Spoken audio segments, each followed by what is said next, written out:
आप ईश्वर की सत्ता को मानते हैं या नकारते हैं? मानते हैं या नहीं मानते?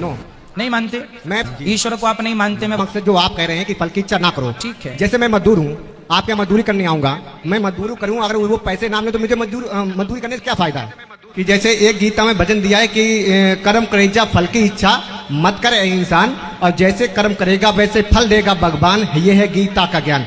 तो मैं ये जानना चाहता हूँ, जैसे कि मैं पढ़ाई कर रहा हूँ, अगर मुझे पढ़ाई का महत्व मालूम है कि मैं पढ़ाई करके बीएड करूँगा तो मैं टीचर बनूंगा, ठीक है। और अगर मुझे यही नहीं मालूम कि बीएड करके मैं क्या बनूंगा, मैं पढ़ाई करता चलाऊँ करता चलाऊँ, उससे कुछ फायदा है ना?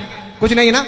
तो मेरा जानने मतलब ये है कि अगर किसी चीज़ के नॉलेज है तो उस पर आगे किया जाए, अंतर ना किया जाए। जैसा कि मैं एक एग्जाम्पल देना चाहता हूँ कि जैसे एक तालाब है सर, थोड़ा गुरुजी, जैसे एक तालाब है और तालाब के उस पार कोई महात्मा, जैसे आप बैठे हैं, थोड़ा माइक दूर कर लीजिए आप। जैसे एक तालाब है तो तालाब के उस पार जैसे आप बैठे हैं और इस पार मैं बैठा हूँ, तो मैं ये सोचूं कि मैं जितना पूजा पाठ करने पर मैं कहूं कि वो तालाब का छोर इधर उधर आ जाए, तो क्या मैं कर्म कांड करने के बाद वो छोर इधर आ जाएगा? नहीं, कभी नहीं आएगा।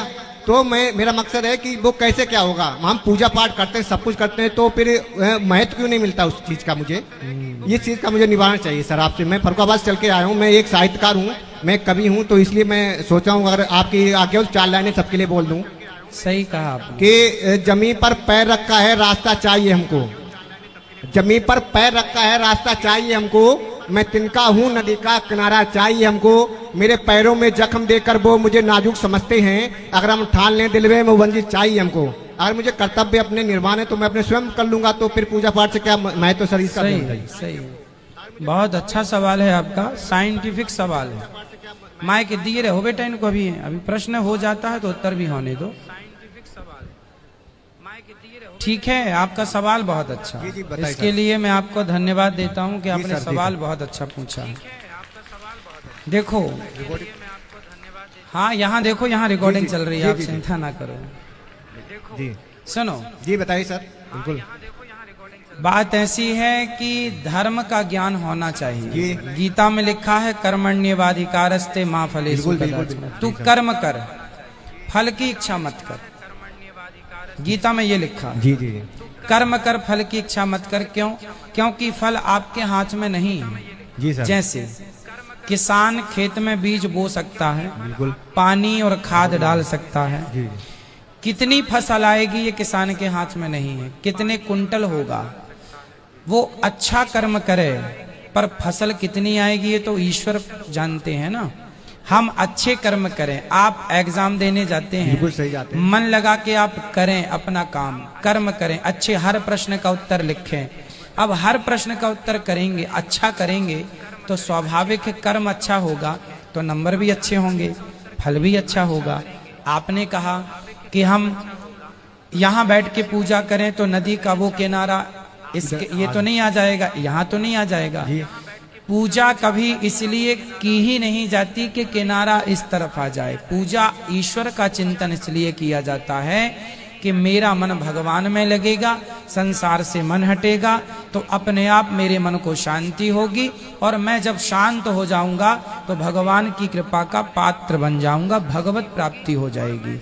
ठीक है सर, प्रश्न मेरा ये था, मैं पुनः रिपीट करता हूँ। मेरा मकसद जो आप कह रहे हैं कि फल की इच्छा ना करो, ठीक है। जैसे मैं मजदूर हूँ, आपके यहाँ मजदूरी करने आऊंगा, मैं मजदूरी करूँ, अगर वो पैसे ना मिले तो मुझे मजदूरी करने से क्या फायदा है? मजदूरी तो मिलेगी ना बेटा, तो वही तो बात है ना। हाँ, तो वही मैं जानना चाह रहा हूँ कि आप कर्म करेगा फल की इच्छा मत करो, तो क्यों ना करूँ सर? मैं जब उस चीज को कर रहे थे, मैंने अभी तक कहीं भी गया नहीं, सीधे आपके शरण में आया हूँ। मैंने टेट यूपी टेट दोनों क्लियर कर लिए। चलिए, आप कह रहे हैं कि मैं फल की इच्छा करूं या करना चाहिए, ठीक है। कुछ एग्जाम्पल ऐसे हैं जहां आप तय कर लेते हैं, जैसे आप मजदूरी का उदाहरण दिए, अच्छा दिए कि भाई मैं पहले फिक्स कर लेता हूं कि मुझे 500 आप दोगे तो काम करूंगा, या 1000 दोगे तो काम करूंगा। परंतु मैंने जो उदाहरण दिया किसान का, आपने अपना कर्म तो किया, ठीक है, आपने अपना हर कर्म किया, आपने अपनी फैक्ट्री डाली, आपने अपना बिजनेस किया, तो आप कर्म ही तो कर सकते हैं ना। उसका रिस्पॉन्स कितना आएगा प्रॉफिट कितना होगा, क्या वो आपके हाथ में है? वो लागत के ऊपर निर्भर करेगा ना, जितना मैं लागत लगाऊंगा उसमें होगा उसमें सर। ना ना, लागत लगाने पर भी डूब जाती है, कई बार लागत भी डूब जाती है। पर वो सर प्रकृति का नियम हो जाता है, प्रकृति जो चाहेगी वो होगा फिर। नहीं, वही तो प्रकृति मीन्स ईश्वर, प्रकृति मीन्स परमात्मा। हम हिंदू लोग किसकी पूजा करते हैं? प्रकृति की तो करते जी। हैं, नदियों की, पहाड़ों की, समुद्र की, वृक्षों की, गाय की। ये क्या है? प्रकृति ही तो है। हम प्रकृति के पुजारी हैं। आप इस चीज को गहराई से कभी विचार करो कि हम कर्म कर सकते हैं, हम अच्छी दुल्हन ला सकते हैं, अच्छी हो, बहुत अच्छी हो, संस्कारी हो, पर हम दुल्हन तो अच्छी ला सकते हैं, पत्नी तो अच्छी ला सकते हैं लड़की देखकर, लेकिन उसका परिणाम क्या होगा? बाद में वो क्या रिस्पॉन्स देती है? लाठी मारती है कि आरती उतारती है? कर्म आप करो, शादी आप कर लो, फल क्या मिलना है वो ईश्वर के हाथ में है।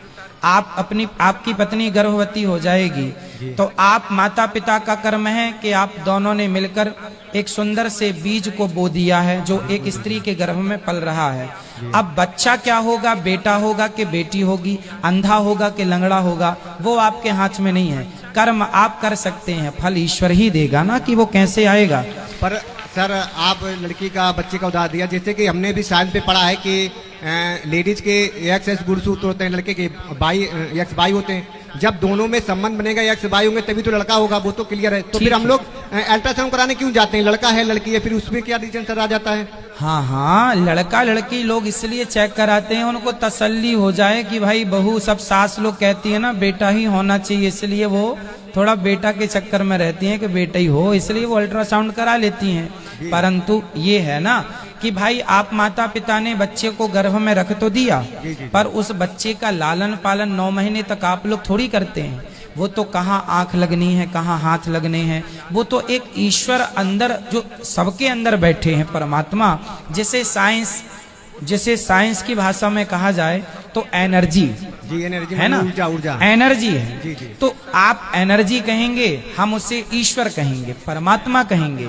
तत्व एक है, कहने के अर्थ दो है। आप इंग्लिश में बनाना कहेंगे, हम हिंदी में केला कहेंगे, बात एक ही है ना। वो लैंग्वेज का फर्क हो गया। हाँ, उसी लैंग्वेज का हो प्रकार गया। साइंस की लैंग्वेज अलग है, आध्यात्म की लैंग्वेज अलग है, पर दोनों का अर्थ एक है।